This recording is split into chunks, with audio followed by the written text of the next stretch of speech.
Salut à tous la Ranger Family, c'est Mousco, j'espère que vous allez bien. Comme je l'ai dit la semaine dernière, dans la vidéo review du double épisode de Power Rangers Opération Overdrive qui rendait hommage aux 15 ans de la franchise Power Rangers, là je vais parler de l'épisode anniversaire qui rendait hommage aux 10 ans de la franchise. Et là, ça s'est produit dans la saison Force Animale.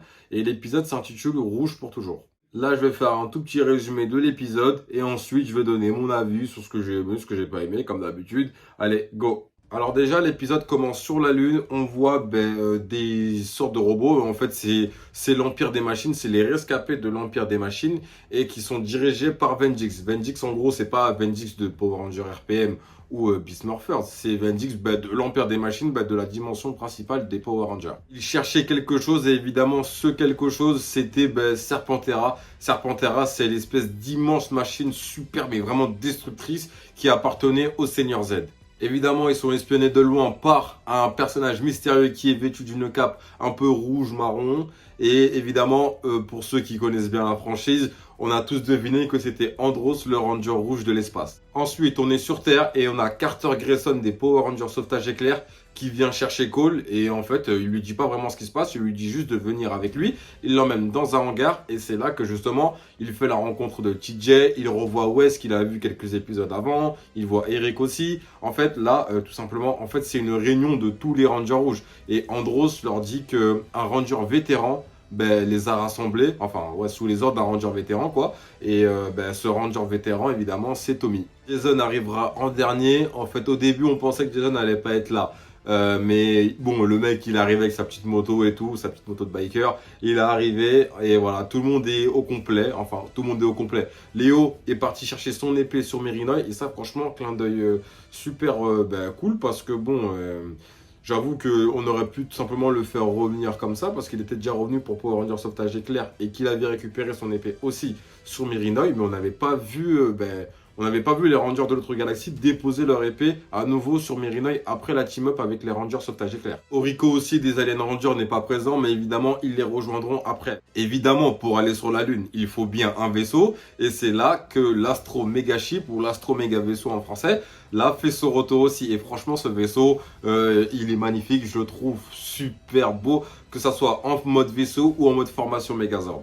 Du coup, après, on a un petit débriefing en fait dans le vaisseau en attendant d'arriver sur la Lune. Mais bon, je l'ai vu en anglais, donc je pourrais pas trop vous dire ce qu'ils ont dit parce que bon, ça fait longtemps aussi, Rouge pour toujours.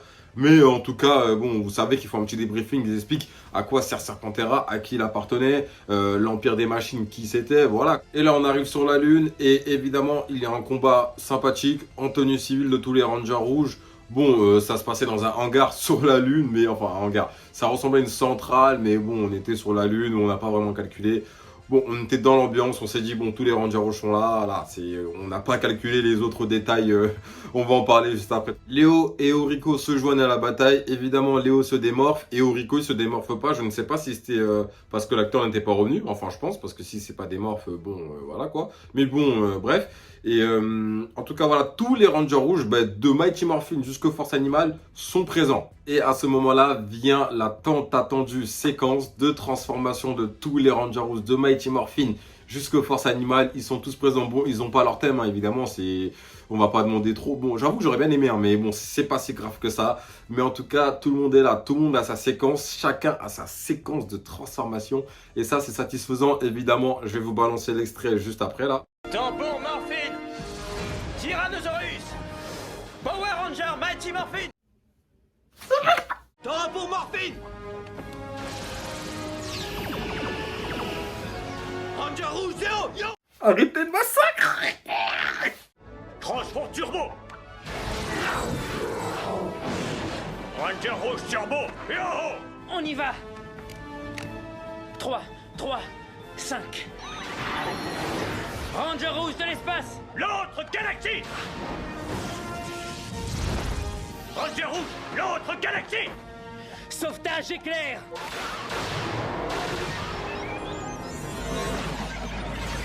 Ranger rouge, sauvetage éclair. Oui, temps pour Time Force. Ranger Rouge, Time Force. Pouvoir Quantum. Ranger Quantum. Ya. Force animale. Ya. Ranger rouge, force animale. Ranger rouge extraterrestre. Ya. On est tous des Rangers rouges. Évidemment, après ces séquences de transformation, on a eu des team-up. On a eu évidemment le premier Ranger Rouge avec le dernier, l'actuel. On a eu Cole avec Jason. On a eu Tommy avec Carter ou Andros, je ne sais plus qui c'était. Ensuite, on a eu Léo et TJ. Et franchement, c'était... Waouh, bien sûr, j'oublie les autres team-up. J'ai oublié les autres, mais bon, vous inquiétez pas. Là, il y aura les images qui vont défiler pour ça. Et franchement, c'était super cool. C'était super intéressant. En plus, Jason qui revient. Voilà, il est méga fort. Hein. Cole, il a du mal contre Vengeance. Et là, Jason, il arrive et en 2-3 mouvements, ça y est, il couche Vengeance. Hein. Franchement, c'était vraiment incroyablissime. Enfin, incroyable. Franchement, c'était satisfaisant quand même. Le reste de l'Empire des Machines détruit. Évidemment, Vengeance, lui qui est le dernier debout, ne s'avoue pas vaincu. Il décide d'activer Serpentera et de foncer tout droit vers la Terre. Mais Cole, avec sa moto transformable, ouais, c'est la moto transformable, je crois en français.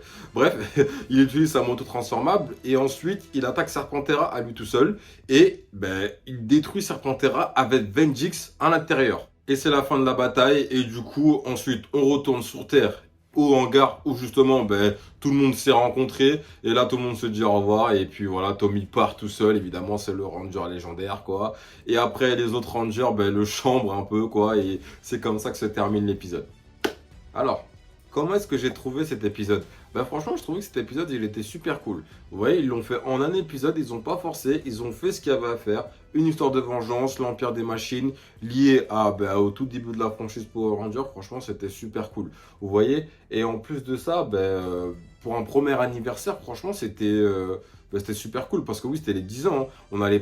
On n'a pas fêté les 5 ans de la franchise Power Rangers. Hein, parce que bon, il n'y avait pas vraiment assez de matière pour la fêter. Donc franchement, c'était super top. Ramener tous les anciens Rangers rouges. Tous les acteurs sont revenus, bon, à part celui de Rico.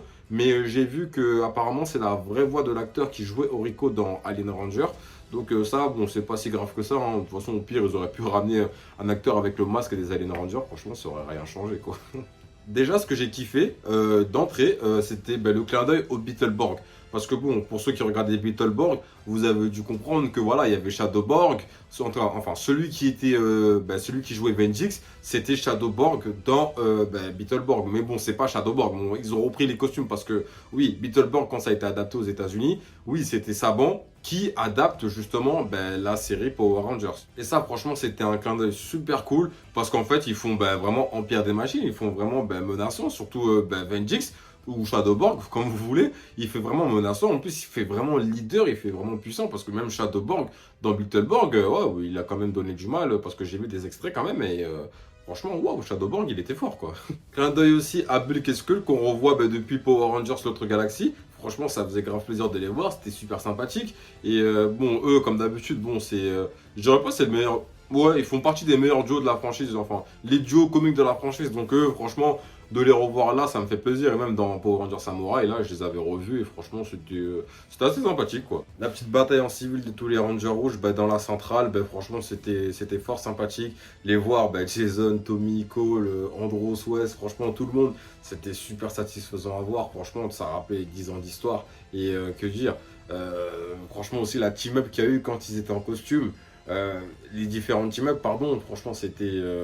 Wow, non, franchement, c'était quand même cool, parce que franchement, heureusement qu'ils n'ont pas forcé, comme j'ai dit, parce que ça aurait gâché ce truc-là, vous voyez. En plus, c'était bien condensé, c'était 20 minutes, mais franchement, c'était super propre. Et quand l'intrigue a commencé, franchement, ça a directement commencé, on n'a pas tergiversé longtemps. Et au bout de 10 minutes, ça y est, au bout de 5 minutes, on balance tout vraiment à la fin. Là, vraiment, ça a été vraiment sur tout le long, sur tous les 20 minutes, en fait. Et franchement, c'était super sympathique. Et puis même Cole qui détruit Serpentera, franchement j'ai trouvé ça symbolique pour moi parce que bon, quand même c'est la première génération Serpentera, vers les tout premiers méchants avec Z, Rita et tout, et Cole qui est l'actuel Ranger Rouge, qui est le nouveau, qui est le débutant on va dire, et franchement c'était symbolique. Le mec il a prouvé sa valeur devant tous les précédents Rangers Rouges, devant les Rangers Rouges qui l'ont précédé quoi. Et franchement c'était super symbolique. Bon j'avoue que j'aurais préféré qu'il le détruise d'une autre manière parce que c'est un moto transformable, même si bon c'était quand même stylé quand il l'a détruit, hein, mais j'aurais préféré que ce soit un peu plus épique vous voyez, mais là quand même c'était déjà assez bien quoi. Mais le petit point qui m'a un peu dérangé quand même, je pense que ça a dérangé pas mal de monde. Vous allez sur la lune et vous arrivez à respirer 115, 120. Bon, encore vous avez vos tenues de ranger, ok, je peux comprendre.